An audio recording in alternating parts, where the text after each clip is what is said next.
The Lion Who Was Afraid of Loud Noises. In a bright green jungle, where birds sang sweet songs and leaves whispered in the wind, lived a young lion named Leo. Now Leo was no ordinary lion. While other lions roared loudly and proudly, Leo had a secret. He was afraid of loud noises. Thunder made him tremble. Drums from distant villages made him hide. Even his own roar startled him. Whenever a loud sound echoed through the jungle, Leo would cover his ears, curl up, and whisper, "I wish the world was quieter." The other animals didn't understand.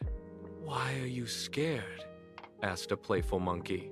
"You're supposed to be the king," said a proud peacock. Leo felt sad. Maybe he wasn't meant to be brave. One afternoon, dark clouds filled the sky. Soon, a loud boom of thunder shook the jungle. Animals ran in panic. Leo's heart raced. His legs shook. But then he saw something. A tiny rabbit was trapped under a fallen branch, trembling in fear. Leo took a deep breath. The thunder roared again. Boom! Leo wanted to run, but he didn't. Instead, he slowly walked toward the rabbit. "It's okay," Leo said softly. "I'm scared too, but I'm here." He used all his strength to lift the branch and free the rabbit. Another loud crash of thunder came. This time, Leo didn't hide. He stood tall.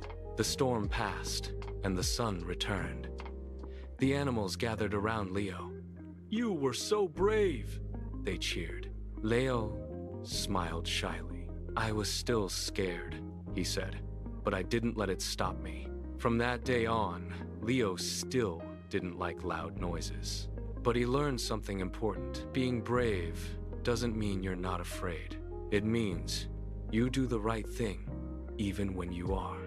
And sometimes, the quietest lion has the loudest courage.